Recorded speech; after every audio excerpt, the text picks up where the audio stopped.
Salut à tous, bienvenue sur une nouvelle vidéo sur CryptoSat. Aujourd'hui, on va chercher à décortiquer au maximum le rendement net perçu sur le Genesis Block, qui est donc le premier bien immobilier mis en vente par la société Block.imo.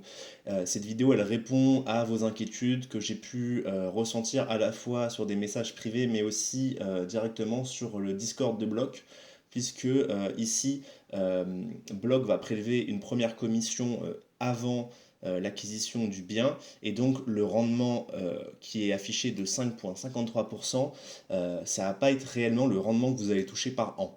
Donc j'ai réussi, après moult péripéties, c'était compliqué hein, très sincèrement, à obtenir un rendement net pour plusieurs scénarios. Si vous êtes imposé sur la première tranche, si vous faites le choix de sélectionner la flat tax et d'afficher le rendement moyen par an si vous faites le choix de vendre votre Genesis Block.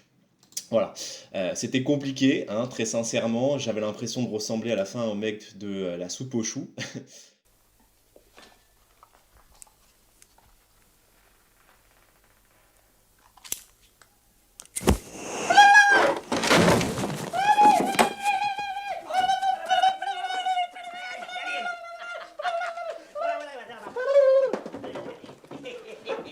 Je m'embête pas avec toi là-dedans. Mais j'y suis arrivé. Alors, on va refaire le point ensemble étape par étape. Va falloir être très concentré pour comprendre exactement euh, sur quoi je me suis basé comme indicateur pour obtenir ces résultats. Toute première chose qu'il faut prendre en compte, c'est d'abord la commission qui est de 8% lors de l'acquisition de votre bloc. Votre bloc coûte 50 euros. Les 8% de commission se rajoutent à ces 50 euros. Donc en fait, vous allez dépenser 54 euros. Et le rendement est de 5,53% net par an sur la valeur de votre bloc. Et votre bloc, sa valeur, elle est de 50 euros. Les 4 euros de commission, c'est pas la valeur du bloc, d'accord? C'est la commission prise par l'entreprise, bloc.imo. Donc il faut faire très gaffe à ça pour bien comprendre. Et donc, ici, j'ai créé un tableau avec l'horizon de temps, 1 an, 2 ans, 3 ans, 4 ans, etc. Le rendement total cumulé année par année. Donc là, j'ai pas mis le pourcentage, hein, mais c'est des données en pourcentage sur cette colonne. Le rendement net après impôt, si vous êtes éligible à la première tranche d'imposition, ne vous inquiétez pas, j'y reviens par la suite. Le rendement net sur votre compte bancaire après la flat tax, donc hein, à chaque fois les impôts, je vous rappelle, hein, c'est sur la période relative à l'année fiscale précédente. Ici, la moyenne du rendement par an si vous choisissez de vendre votre bien. Et cette moyenne de rendement par an, si vous choisissez de vendre votre bien, après impôt à 30%. Donc en fait, il y a plein de données à prendre en compte pour réellement comprendre le pourcentage de rentabilité nette. Alors ce que j'appelle réellement net, hein, que j'ai noté ici, c'est en comptant les impôts dedans, puisqu'en fait c'est ça ce qui compte, c'est qu'est-ce qui va vous rester à la fin de l'année fiscale, en termes d'argent sur votre compte bancaire lié aux bénéfices générés par ces loyers. Alors, ici, vous avez, sur la première année, vous êtes en négatif, vous êtes à moins 2,47% de perte, puisque ici, sur la première année, vous payez les 8% de commission, et donc ça c'est moins 8, et vous rajoutez, ça c'est ce qui rentre, 5,53%. Ce qui fait donc un résultat de 5,53 moins 8%, vous êtes donc à moins 2,47% sur la première année. Deuxième année, on reprend du coup le montant de la première année, qui est de moins 2,47%, c'est la cellule C11, donc je vais cliquer hein, pour que vous voyez à quoi ça fait référence, voilà, donc la cellule du dessus, plus 5,53% le rendement sur la deuxième année. Et cette fois-ci, je ne retire pas 8% de commission à nouveau, puisque la commission est présente uniquement lors de l'achat du bloc. Je fais chape. Troisième année, même scénario. Cette fois-ci, forcément, j'additionne la donnée, donc le rendement qui est de 3% sur le total première année plus deuxième année, plus à nouveau 5,53%, etc. En fait, les données se suivent ensuite, puisqu'il n'y a pas de commission qui s'applique. Et d'ailleurs, on m'a confirmé qu'il n'y avait pas non plus de commission lors de la revente. Donc ça sera vraiment le rendement total. Donc c'est un rendement cumulable, hein. C'est pour vous rendre compte. Par exemple, je regarde ici, je sais que la sixième année, en fin de sixième année, au total, sur un bloc, j'ai obtenu 25,18% de rendement, en incluant évidemment la commission. Et ici, j'ai souligné en vert les cases 7 à 15 ans, puisque c'est l'horizon de temps sur lequel Block souhaite vendre votre bien. Donc potentiellement, dès la septième année, Block, s'il trouve que le marché est intéressant ou suffisant, pourra se permettre de vendre le bien et donc de liquider votre position. Ce qui veut donc dire, hein, quand je dis liquider, c'est pas comme dans la DeFi, c'est pas que vous perdez votre argent, vous aurez les 50 euros de votre bloc restitués, plus la plus-value s'il y a plus-value. Je précise bien, parce que c'est possible qu'il y ait aussi des moins-values. On ne peut pas deviner l'avenir du marché. Donc voilà, on sait que la septième année, j'aurai en tout 30,71% et la 15e année, environ 75%. Mais ce montant-là, c'est le montant qui arrive sur mon compte bancaire avant imposition, justement. Et c'est là qu'on y vient. Donc deux hypothèses. Première colonne, première hypothèse. Deuxième colonne, deuxième hypothèse. Ici, on est sur le taux d'imposition par tranche de revenus. Et ici, on est sur le taux d'imposition à 30% basique. Voilà, la flat tax, tout simplement, si on ne veut pas se prendre la tête. Puisque, je vous rappelle, par rapport à Realty, Block, vous avez la possibilité de déclarer sur les tranches d'imposition. Et ça peut être très intéressant, puisque ici, on peut voir que jusqu'à 10 777 euros déclarés sur votre année fiscale, vous avez 0% appliqué sur votre rendement lié aux biens immobiliers en dehors des prélèvements sociaux. Ce qui veut donc dire que si vous êtes dans cette tranche de revenus et que vous touchez sur, par exemple, je vais prendre ici, la deuxième année plus la première année, vous touchez un cumul de 3,06%, eh bien, vous serez taxé uniquement des 17,2% de prélèvements sociaux. Et donc, c'est la donnée qui est affichée en face. C'est 18 fois 0,83. Donc j'arrondis à 17%, on ne va pas compter le 0,2 pour que ce soit plus simple dans le calcul. Donc c'est 12, je prends la donnée d'à côté et je la multiplie par 0,83 puisque c'est ce qui va me rester après l'impôt de 17%. Pareil, même calcul, mais cette fois-ci avec 30% sur la colonne flat tax. Donc c'est 12, hein, je reprends aussi la donnée ici, mais cette fois-ci fois 0,70, puisqu'on retire 30%, 0,7 plus 0,3 égale 100%. Donc on a le taux total. Ce qui veut donc dire que par exemple, si vous voulez voir le rendement que vous aurez au total additionné sur votre cinquième année et que vous êtes éligible à la flat tax, vous regardez la colonne, la ligne pardon, avec l'année 5 et la colonne avec la flat tax. Et on tombe donc sur la donnée de 13,76% de rendement. Alors c'est très théorique, n'hésitez pas à mettre sur pause pour essayer de comprendre un peu plus en détail et décortiquer cette formule. D'accord? Mais c'est une formule assez simple en fait. On prend la donnée brute et on la multiplie par le pourcentage d'imposition. Donc là, vous pouvez voir en fait que jusqu'à 27 478 euros gagnés sur votre année fiscale, c'est plus intéressant d'utiliser l'option 1 que l'option 2, puisque ici vous additionnez 11% à 17,12% si vous êtes dans la tranche numéro 2. Donc en fait, vous serez imposé à 28,2% au lieu de prendre directement la flat tax à 30%. Alors certes, ce n'est pas un écart qui est énorme si vous êtes dans la tranche numéro 2, mais ça reste suffisamment important sur du long terme pour creuser l'écart.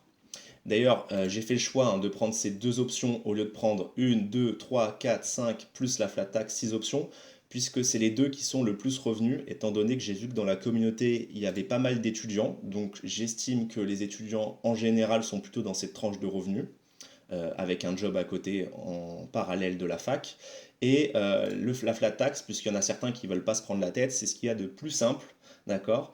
Et puis surtout, la flat tax, au final, est avantageuse si vous gagnez au-delà de 27 478 euros, parce que sinon, si vous êtes par exemple sur la dernière tranche, imaginons, et je vous le souhaite et tant mieux pour vous d'ailleurs, On additionnerait 45% plus 17,2%. Donc en fait, là, les prélèvements sur le loyer seraient juste énormes. On passe à l'autre colonne, moyenne de rendement par an si vous décidez de vous séparer de votre bien. Donc on imagine une vente sur le marché secondaire.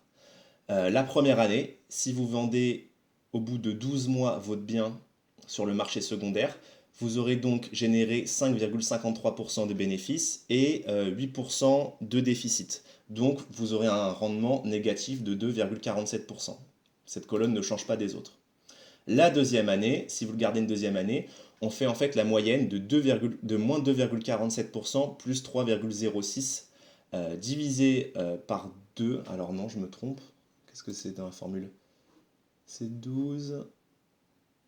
Non, voilà, c'est le rendement, pardon, excusez-moi, le rendement généré sur la deuxième année, cumulé, pardon, de la première et de la deuxième année, donc c'est le rendement total ici, divisé par le nombre d'années. Donc en l'occurrence, on est à la deuxième année, et donc divisé par 100, hein, c'est juste pour obtenir un résultat en pourcentage, d'accord? Donc ne faites pas attention à cette donnée, ça sera toujours divisé par 100 dans cette colonne.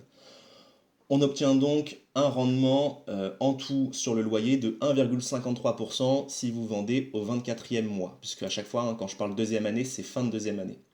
Troisième année, rendement de 2,86%. D'accord? Troisième année, 3,53, etc.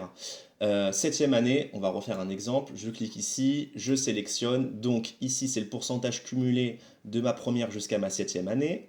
En brut, je sais que j'ai touché 30,71% brut, mais en incluant les commissions, bien entendu, puisqu'elles sont incluses sur la première année, divisé par B17, qui est donc la cellule septième année. Et le total, voilà, divisé par 100 pour avoir le résultat. Ce qui fait donc que si je me sépare de mon bien à la fin de ma septième année, j'aurai généré au total un rendement moyen par an de 4,39%. Hors imposition. Attention, puisqu'on va y venir ensuite sur la dernière colonne qui est avec impôt. En fait, ça va être cette colonne-là qui est la plus concrète. Donc c'est pour ça que je vous dis qu'il faut suivre attentivement.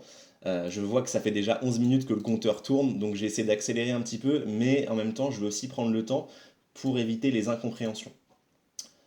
Alors, on arrive à la dernière colonne. Ici, j'ai fait le choix de prendre uniquement l'hypothèse où vous payez la flat tax et non la première tranche pour que ça soit plus simple. Donc, première année, hein, vous êtes en négatif, vous n'avez pas de flat tax à payer, donc vous n'avez pas à avoir un rendement qui est multiplié par fois 0,7. Deuxième année, ici, on va cliquer à nouveau pour voir sur quelle cellule ça fait référence. On a E12, donc le rendement total après 30%, divisé par le nombre d'années, divisé par 100. Donc vous aurez un revenu net de 1,07%. Troisième année, le revenu net après impôt que vous percevrez sera de 2%, etc. Donc en fait, si on se fie à la fourchette de bloc pour la revente du bien, on sera situé entre un rendement au total de 3,07% par an jusqu'à un rendement maximum si bloc revend au bout de 15 ans de 3,50% par an en moyenne.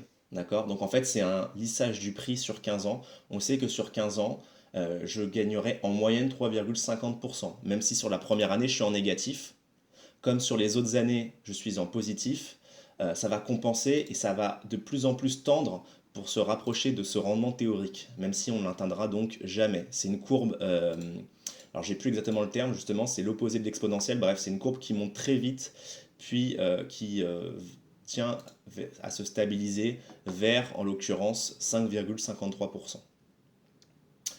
Alors, donc vous avez donc compris, hein, c'est cette colonne-là la plus importante. Je viens donc au problème, selon moi, identifié pour bloc, puisque ces calculs sont très coûteux en temps et compliqués en termes de compréhension.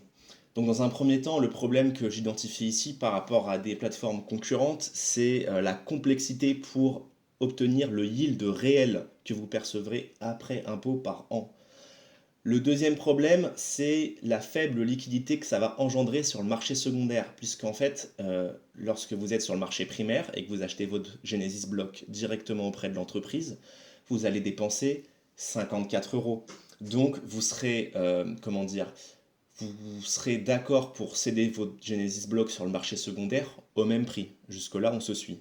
Sauf que le problème, c'est que le prix d'un bloc, c'est de 50 euros. Donc en fait, sur le marché secondaire, votre bien sera affiché à plus 8% relatif à cette commission par rapport au prix réel du bloc. Et donc ça, c'est un problème puisque ça va diminuer la liquidité sur le marché secondaire. Je ne pense pas qu'il y ait énormément d'acteurs qui soient prêts à acheter un bien à plus 8% en dehors de la réévaluation. Et ça a une autre conséquence, c'est donc une hausse des prix de vente sur le marché secondaire, puisque les premiers acquéreurs ne seront très certainement pas d'accord pour revendre le bien de leur bloc à la baisse. Et comme ils ont payé 8% de commission, ils vont vouloir rentabiliser là-dessus. Donc forcément, ils vont augmenter le prix de leur bloc, et donc ça va à nouveau avoir une incidence sur le deuxième problème identifié. En fait, c'est un mouvement cyclique. S'il y a une hausse des prix, forcément, il y aura une plus faible liquidité, puisqu'il y aura moins d'acheteurs qui seront prêts à dépenser plus 8% pour acquérir le bloc. Et donc, s'il y a moins d'acheteurs, ici, forcément, il y a un blocage qui s'effectue. Et donc, on vient aux deux potentielles solutions que j'ai identifiées sur deux. Alors, c'est vrai que j'ai dit concurrents jusque-là, c'est pas vraiment concurrent parce qu'on est très early sur l'immobilier tokenisé. Donc, je parlerai plutôt comment dire, trouver un terme, collaborateur, bref, je sais pas. D'ailleurs, si vous trouvez, n'hésitez pas à le dire en commentaire. Camarade, ouais, peut-être, on pourrait dire ça comme ça. Bon, ça sonne un peu socialiste.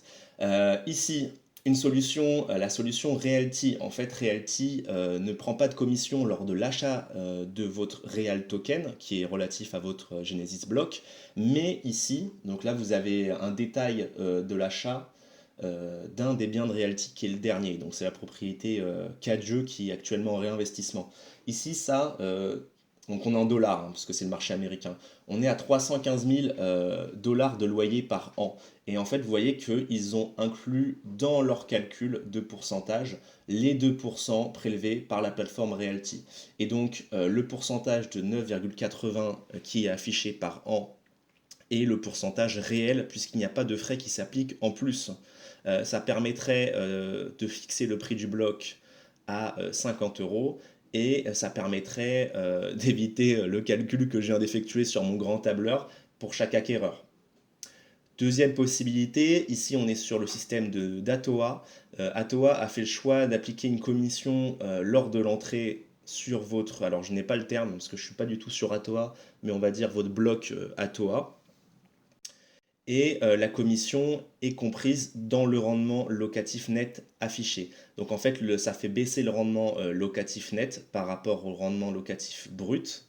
Mais par contre, votre valeur de votre token est de 50 euros et non de 54 euros pour l'acquéreur. Donc c'est beaucoup plus intéressant pour le marché secondaire pour fluidifier un maximum l'achat et la revente de personne à personne. Voilà, donc c'est ça le plus important. Selon moi, le blog va devoir se tourner vers l'un de ces deux systèmes si ils veulent éviter une prise de tête pour les acheteurs, puisque si vous voulez vraiment très sérieusement comprendre comment vous gagnez, combien vous allez gagner, en fait, vous allez devoir recréer le tableau que j'ai fait ici pour votre cas en question. Donc potentiellement, c'est un tableau en plus qui n'est pas affiché ici. Parce que si vous faites par exemple le choix d'être imposé sur une tranche d'imposition et que vous êtes sur la deuxième tranche, c'est un calcul que je n'ai même pas fait ici. Sinon, le tableau aurait été encore beaucoup plus grand. Voilà, dans tous les cas, j'espère que cette vidéo vous a plu. N'oubliez pas le lancement, donc je ne sais pas quand est-ce que je sortirai la vidéo, mais le lancement du Genesis Block sera le 19, lundi 19 juin à 20 h précisément. Et donc pour ma part, bien entendu, j'ai parlé un petit peu du rendement, j'ai identifié les problèmes visibles, mais ça n'empêche pas, bien entendu, que je suis à fond dans le projet et donc personnellement, je vais acheter des blocs. D'ailleurs, je vais vous dropper un lien d'affiliation. N'hésitez pas à le partager. Alors pour vous, ça vous avantagera en rien, pour être très sincère avec vous. Mais par contre, ça me permettra donc sur vos achats d'avoir personnellement 3%, si je ne me trompe pas, de retour en BKT. Donc si vous estimez que le travail que j'ai fait est de qualité, vous a apporté quelque chose, n'hésitez pas à rajouter ce lien d'affiliation qui sera directement à placer dans la D-App. D'ailleurs, j'ai fait une vidéo aussi sur la D-App si ça vous intéresse. Voilà. Bonne continuation à tous et bon achat.